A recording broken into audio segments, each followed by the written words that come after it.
हर हर महादेव, जय भोलेनाथ। नमस्कार दोस्तों, आप सभी का स्वागत है धर्म ज्ञान के मार्ग में। आज हम बात करेंगे हनुमान चालीसा का पाठ करते समय कौन सी वो 10 गलतियां हैं जो भूल कर भी हम सभी को नहीं करना चाहिए, जिससे हमें अच्छे के जगह बुरे परिणाम प्राप्त होते हैं। सभी महत्वपूर्ण बातें इस वीडियो में हम लोग जानेंगे, इसलिए वीडियो को अंत तक लास्ट तक जरूर देखिएगा। बजरंग बली को प्रसन्न करने के लिए अधिकतर लोग हनुमान चालीसा का पाठ करते हैं। विशेषकर मंगलवार के दिन हनुमान चालीसा का पाठ करने से मन चाहा फल प्राप्त होता है। हनुमान चालीसा के लिए किसी खास नियम की आवश्यकता नहीं होती है, लेकिन कुछ छोटी छोटी बातों का ध्यान रखना जरूरी होता है। हिंदू धर्म के अनुसार हनुमान जी की पूजा से शुभ फलों की प्राप्ति होती है। ऐसा माना जाता है कि उनकी पूजा से लोगों की समस्त मनोकामनाओं की पूर्ति होती है और शुभ फलों की प्राप्ति होती है। इसी वजह से उनके भक्तजन उन्हें प्रसन्न करने के लिए कई विशेष उपाय करते रहते हैं। ऐसी मान्यता है कि जो कोई भी भगवान हनुमान जी की पूजा करता है वह सुख, समृद्धि, धन और सकारात्मक ऊर्जा से भरपूर हो जाता है। ऐसी मान्यता है कि हनुमान चालीसा के नियमित पाठ से भगवान प्रसन्न होते हैं और समस्त कष्टों से मुक्ति दिलाते हैं। हनुमान चालीसा में लगभग 40 चौपाई शामिल हैं। ऐसी मान्यता है कि यदि कोई व्यक्ति हनुमान चालीसा का पाठ करते समय सभी नियमों का पालन नहीं करता है तो उसे पूजा का पूर्ण फल नहीं मिल पाता है। तो चलिए जानते हैं कि हनुमान चालीसा का पाठ करते वक्त किन गलतियों से हमें बचना चाहिए। लेकिन उससे पहले एक छोटा सा रिक्वेस्ट है कि अगर आप लोग अभी तक चैनल को सब्सक्राइब नहीं किए हैं तो वीडियो को लाइक और चैनल को सब्सक्राइब करके साथ ही घंटी को ज़रूर दबाइएगा, जिससे कि मेरे वीडियो के नए नोटिफिकेशन सबसे पहले आप लोगों तक पहुँचे। और सदा हनुमान जी की कृपा आप लोगों पर बनी रहे, मैं भी यही दुआ करूँगी। तो कमेंट बॉक्स में जय बजरंग बली हनुमान जरूर लिखिएगा इनकी कृपा पाने के लिए। दोस्तों, किसी बीच की चौपाई से पाठ शुरू करना ज्योतिष मान्यताओं के अनुसार जब कोई व्यक्ति सही तरीके से हनुमान चालीसा का पाठ करता है तो उसे बहुत लाभ होता है। वहीं आपको कभी भी चालीसा का पाठ बीच की किसी चौपाई से नहीं करना चाहिए। यदि आप हनुमान चालीसा पढ़ने जा रहे हैं तो इसे एक साथ पूरा क्रमबद्ध तरीके से पढ़कर ही उस स्थान से उठना चाहिए। कभी भी बीच की किसी चौपाई से पाठ शुरू ना करें। कोई भी पाठ अगर आप कर रहे हैं तो उसे सच्चे मन से करना चाहिए, अन्यथा पाठ करने का फल कभी नहीं मिलता है।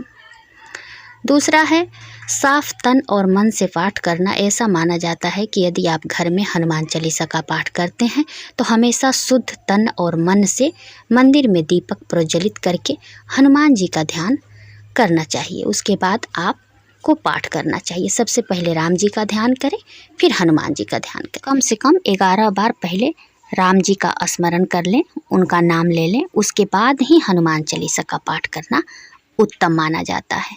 दोस्तों, तामसिक भोजन और मांस मदिरा का सेवन, यदि आप हनुमान चालीसा का पाठ करते हैं तो सुनिश्चित करें कि आपको भूल कर भी तामसिक भोजन या मांस मदिरा का सेवन नहीं करना चाहिए।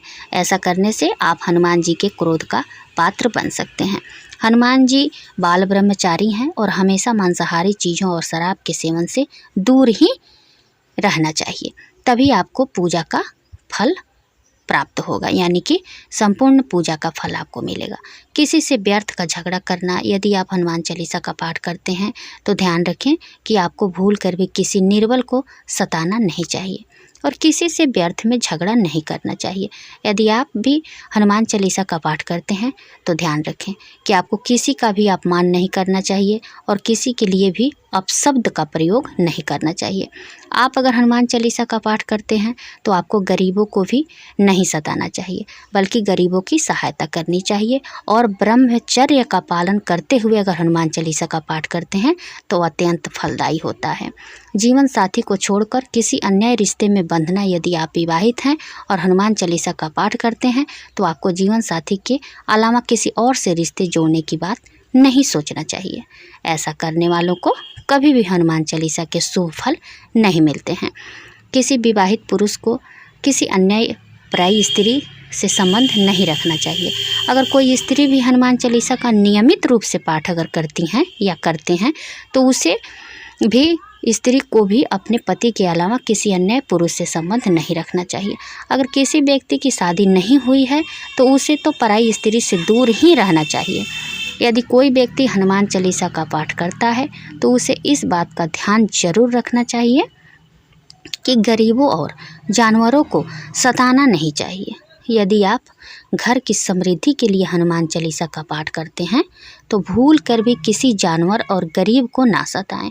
ऐसा करने से पूजा का फल नहीं मिलता है और घर में दुख बने रहते हैं। घर में नकारात्मक ऊर्जा का वास हो जाता है और घर से सुख समृद्धि हमेशा के लिए चली जाती है। कोई अपराध आप ना करें। आप कोशिश करें कि हमसे कोई अपराध ना हो। झूठ ना बोलें। यदि आप हनुमान चालीसा का पाठ करते हैं तो आपको किसी भी प्रकार का अपराध नहीं करना चाहिए। आपको किसी के साथ छल कपट करने से भी बचना चाहिए और झूठ नहीं बोलना चाहिए। अगर आपके मन में किसी के प्रति छल कपट और द्वेष है तो इससे आपको पूजा का फल कभी नहीं मिलेगा। 8 नंबर है कि हनुमान चालीसा पढ़ने में जल्दबाजी ना करें। जब आप हनुमान चालीसा का पाठ करते हैं तब आपको कभी भी जल्दबाजी नहीं करना चाहिए और कभी भी इसके किसी श्लोक का उच्चारण गलत तरीके से नहीं करना चाहिए। इसका पाठ हमेशा धैर्यपूर्वक करना चाहिए, शांत जगह पर, जहाँ पर आपका मन एकदम शांत हो। राम का नाम लिए बिना ना करें शुरुआत। सभी इस बात से परिचित हैं कि हनुमान राम जी के परम भक्त हैं, इसलिए भगवान राम का नाम पहले लिया जाता है। हनुमान चालीसा की शुरुआत ना करें वरना आप इसके फल से वंचित रह जाएंगे। 10 नंबर में है कि तन और मन में जरूर साफ रखें। हनुमान जी और उनके इष्ट श्री राम के चित्र की स्थापना करें। इसके बाद उनके समक्ष जल से भरा पात्र रखें। कम से कम 3 बार से लेकर 108 बार तक चालीसा का पाठ करें।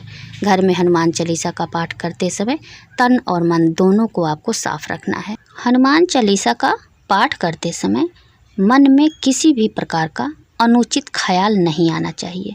प्रयास करें कि चालीसा का पाठ करते समय रोज एक ही समय हो।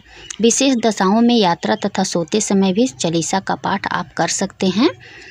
मंगलवार और शनिवार को हनुमान के दर्शन, यानी कि हनुमान जी के दर्शन, हनुमान चालीसा का पाठ करने वाले को मंगलवार और शनिवार को हनुमान मंदिर में जाकर हनुमान जी के दर्शन जरूर करना चाहिए। यदि मंगलवार या शनिवार को हनुमान मंदिर में जाकर उनके सामने घी का दीपक जलाने से और हनुमान चालीसा का पाठ वहीं बैठकर करने से बड़े से बड़े कष्ट दूर हो जाते हैं। कभी भी गलत संगत वाले लोगों के साथ में ना रहें। यदि आप हनुमान चालीसा का पाठ करते हैं फिर भी गलत लोगों की संगत में बैठते हैं, उठते हैं, उनका साथ उनके गलत कामों में देते हैं तो आपका पतन निश्चित है। इसलिए ऐसे लोगों से आप दूर ही रहें। ज्योतिष के अनुसार मंगलवार के दिन 3 बार पाठ करना बेहद शुभ माना जाता है। जब भी आप पाठ करें तो सबसे पहले एक पात्र में जल भर कर रख लें। उसके बाद जब हनुमान चालीसा का पाठ संपन्न हो जाए तो उस जल को ग्रहण कर लें। ग्रहण करने से क्या होगा कि आपके मन की जितनी भी गंदगी है वो बहुत जल्द बाहर निकल जाती है। इसे प्रसाद स्वरूप इस जल को आप अपने घर परिवार के लोग में भी वितरित कर सकते हैं। ऐसा करने से हनुमान जी की विशेष कृपा प्राप्त होती है। सूतक काल में भूल कर भी आप लोग हनुमान जी की या कोई भी देवी देवता की पूजा ना करें। उम्मीद करती हूँ कि यह जानकारी आप लोगों को पसंद आएगी। जानकारी पसंद आए तो वीडियो को लाइक और चैनल को सब्सक्राइब कर साथ ही कमेंट बॉक्स में जय बजरंगबली हनुमान जरूर लिखिएगा इनकी कृपा पाने के लिए। यदि कुछ पूछना है तो कमेंट में ज़रूर पूछिएगा। फिर मिलती हूँ एक नए वीडियो के साथ, तब तक के लिए बाय।